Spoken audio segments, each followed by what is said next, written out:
мына жерде күшеніп каждый нотаға, әр нотаны нықтап итерудің керегі жоқ.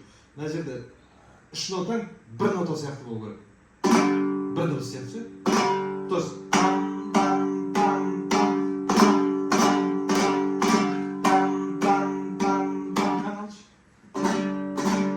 бірінші тек қана қағысау, тарағыз.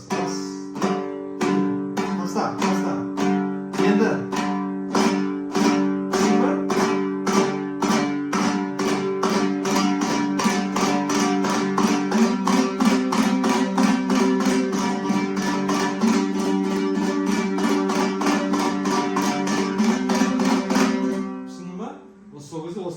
ол үшін жаңағы неге характерін беру үшін мына каждый деп бөлсең болмай қалады. Бұл бөлінбеу керек. Түсіндің?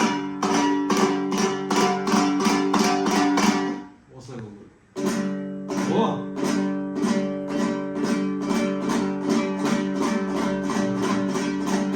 Ұқсайын деді. Енді күшенбе. Мына сен еркін ғана мына білектен алып құлаштап тастай салшы.